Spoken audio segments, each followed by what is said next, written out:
Act 1, The Queen of America. Every queen starts somewhere. Mine began in a dorm room with no AC, 3 textbooks I couldn't afford, and a roommate who snored like a chainsaw. Jasmine Monroe didn't feel like royalty. She felt like a statistic, another 19-year-old with student debt and dreams too big for her zip code. Florida State University was her ticket out of small-town obscurity, but Tallahassee didn't feel like a throne room. It felt like survival. Her major? Political science. Not because she wanted to be president, but because power fascinated her. How people got it, how they used it, how they lost it. Every morning, she passed the same bronze statue, a woman with a sword in one hand and a book in the other. Justice and knowledge, the plaque read. Jasmine always wondered why no one mentioned the price of either. Between lectures, part-time jobs, and late-night calls home to her abuela, Jasmine kept a journal, not of feelings, but of plans. Someday she'd do more than just pass laws. She'd write a new story for girls like her. She didn't know how yet, but she felt it coming. Something bigger. Crimson hoodies. She met Marcus at the campus cafe during midterms. He had a smile that could melt iced coffee and a laugh loud enough to turn heads. A sophomore majoring in economics, minoring in manipulation, not that she knew it then. "Can I borrow a charger and maybe your number too?" he asked, leaning over her laptop like he already belonged there. She laughed. She always laughed when she was nervous. Their first date was pizza and politics. He talked about the world like he wanted to fix it. She listened like she believed he could.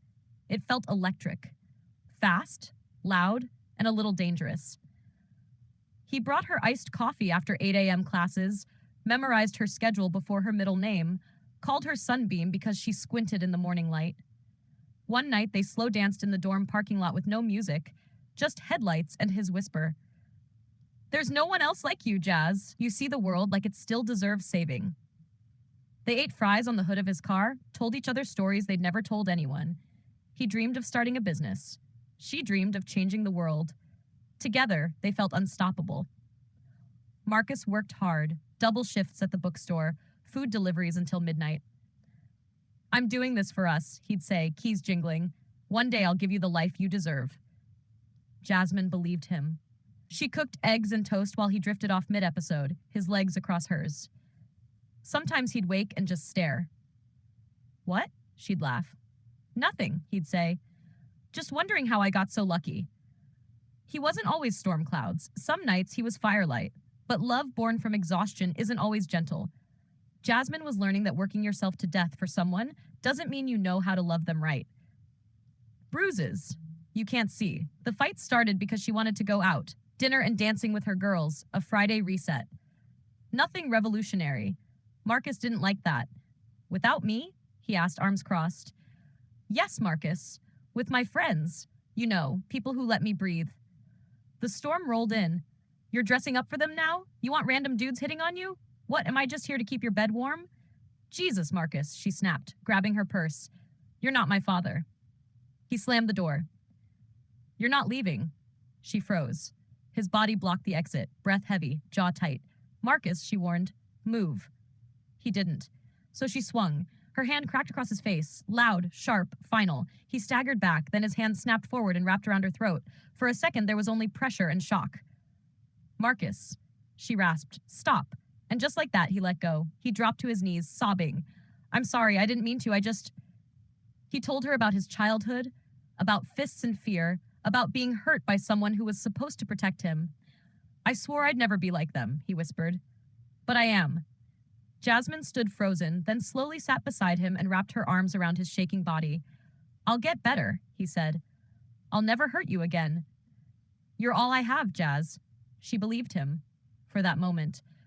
But something inside her, something older and quieter, began to whisper, "You deserve more than being someone's lifeline.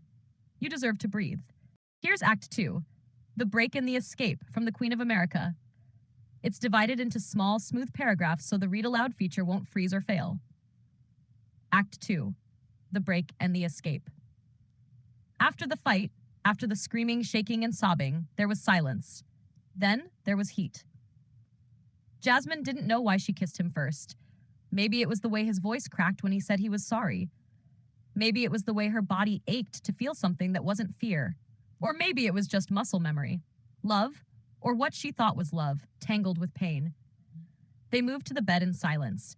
It wasn't soft, it wasn't gentle, it was rough, bruising, fueled by everything they couldn't say. Clothes ripped, hands clutched too tight. He kissed her like an apology. She kissed him like a goodbye. When it was over, they lay still, sweaty, silent, broken in each other's arms. For a moment, it almost felt like they were whole again. But truth doesn't stay hidden forever. The phone honer. The next day, Marcus acted like nothing had happened. He made breakfast, smiled, cracked jokes, played old movies. It felt normal, almost peaceful. Then he got in the shower and left his phone on the couch. She looked. It was worse than she imagined. Texts, photos, videos, other women, all of it. Her hands trembled as she scrolled through the evidence of betrayal. Marcus hadn't just cheated, he'd been living two lives. When he came out, carefree and grinning, towel low on his hips, Jasmine threw the phone at him. "You were never real," she said, voice hollow. "What?" He caught it, saw the screen. "Jazz, wait, this ain't what it looks like." "It's exactly what it looks like." He stepped closer, palms open, voice low. "Let's just talk, baby. You know I love you." "No, no more." He flinched, then tried to undo his belt, his old trick to make things right with sex. "Don't touch me." His face changed, darkened. "I got videos, Jasmine," he said quietly. "Don't forget that. You walk out that door, I swear I'll send that tape to everyone. Your family, your school, your little friends." She froze. "You wouldn't." "Try me. Try me." Her stomach dropped. Rage, fear, disbelief, all of it tangled together. She looked at him one last time and walked out anyway. The calls that night, her phone filled with voicemails. "Please don't leave me, Jazz. I'll die without you." "I'm sorry, baby. I need help. I'll change. You do this, and I'll send those videos. Don't test me." She didn't answer. Her friend Alicia took her in. "You're not going back," she said. "You hear me? You're not." Jasmine tried to believe it, but a week later, she made the mistake of going back to get her things. Marcus begged her to talk, just 5 minutes. That turned into yelling, then threats. The neighbor heard the noise and called the police. The arrest. 2 officers arrived, 1 man, 1 woman. "Did he hit you?" the male officer asked gently. Jasmine didn't speak. She didn't need to. Her silence said enough. "Go get your things," the female officer said. "He won't touch you again." Jasmine walked in. Marcus saw her and snapped. "You called the feds on me? You think you can do this to me? I made you." He shoved the officer. "Stop! Hands where I can see them." Marcus ran, slammed a door, locked it. Jasmine's heart pounded. She bolted to the bedroom, locked herself inside, and pressed her back against the wall. "Jasmine, stay calm," the officers shouted. The door crashed open. "Put your hands up," Marcus screamed.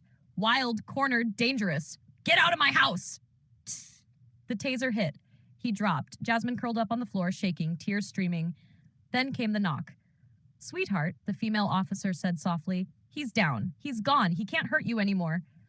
Jasmine unlocked the door with trembling hands.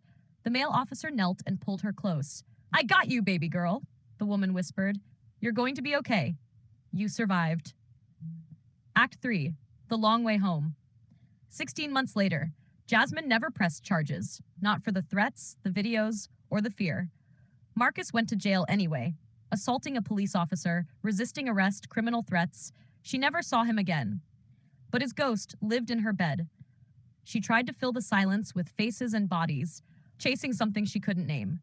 26 men came and went, all different, all the same. None of them stayed. None of them mattered. After every encounter, she felt a little more hollow, like something inside her was wearing thin. Then she met Micah. Micah wasn't flashy. He wasn't trying to be anything. He just showed up. He listened. He remembered details. He didn't push. Her friends, Alicia, Bree, Nina, and Tasha, swore he was perfect for her. "He's a good dude, Jazz," they said. But Jasmine wasn't ready. She didn't believe in good dudes. Not anymore. She got her own place. Silence became her company. Then came Devontae. Charming, funny, dangerous, the kind of man who flattered with lies. "You look like wifey material in a city full of snacks," he told her. They slept together that night. 2 weeks later, she was pregnant. The choice. When she told him, Devontae's face turned cold. "What, you think I'm supposed to care about that?" His words were knives. "You out here playing games with me?" "I'm not playing," Jasmine said quietly. He smiled without warmth. "You really think I'm going to take care of you?" "Nah, baby. You got the wrong idea. Then his hands balled into fists. Get the fuck out of my life. You try to trap me, I'll knock you the fuck out. Jasmine left, shaking, crying, clutching her stomach.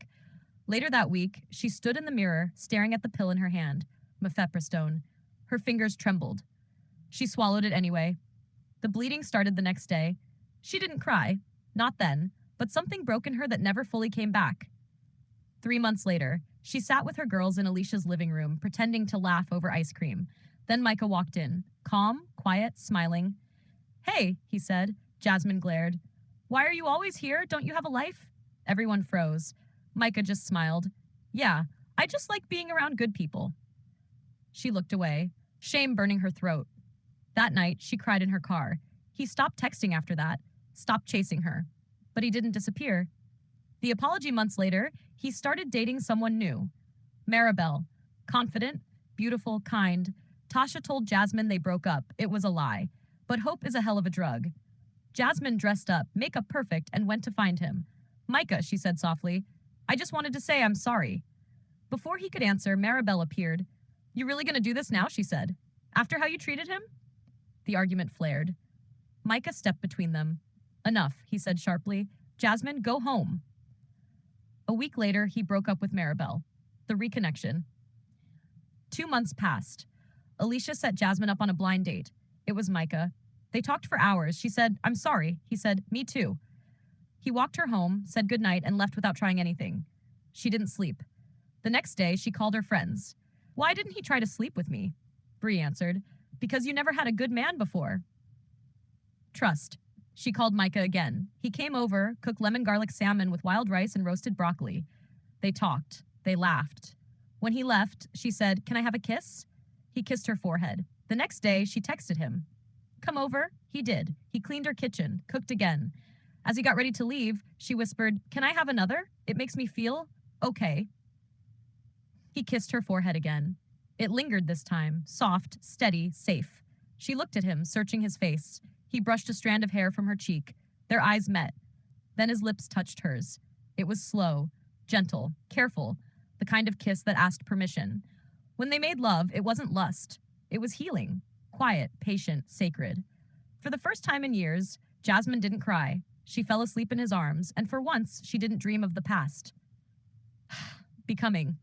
It started with night classes. Jasmine wanted to be someone she was proud of. She enrolled in nursing school. It was brutal, but she didn't quit. Micah was there the whole way, driving her to class, making flashcards, rubbing her sore feet. When she passed the NCLEX, she ran into his arms, sobbing with joy. I did it, she whispered. Life as a nurse. Now she works at Lakeside Memorial. Patients adore her. Doctors respect her. Nurse Jasmine makes me feel human again. A veteran once said, she became that person, the one who brings light to dark rooms. Micah the builder. Micah runs Solid Ground Homes, a contractor firm known for its honesty. He builds things that last. His kindness isn't loud, it's consistent. Ghost from the past. At a bar with friends, Jasmine leaned into Micah's arm, laughing. Then, a man from her past appeared. Well, damn, Jasmine, he sneered. Didn't think you'd settle for a beard in a toolbox. Her smile was cold. Pound sand, he blinked.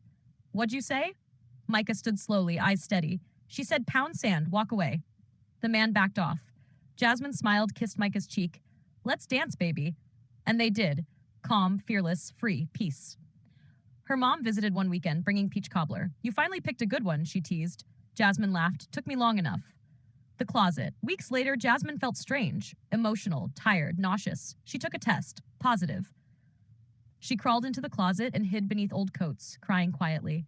Micah came home, opened the door, knelt beside her. What's wrong? I'm pregnant, she whispered, and I'm scared.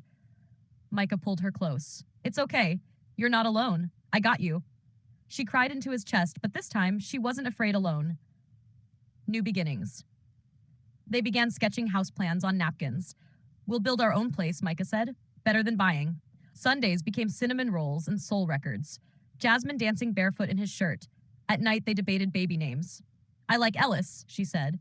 Micah smiled. That's my granddad's name. They both teared up. 8 months later, the apartment was quiet, boxes stacked for the move.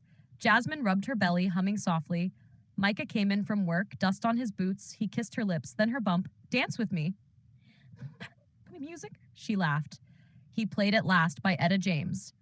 They swayed slowly in the warm light, her belly between them, her head on his chest. At last, my love has come along. My lonely days are over. I never thought I'd get this, she whispered. Micah kissed her forehead. You deserve all of this, and more. And they danced, slow, swaying in love between the old life behind them and the new one waiting to begin.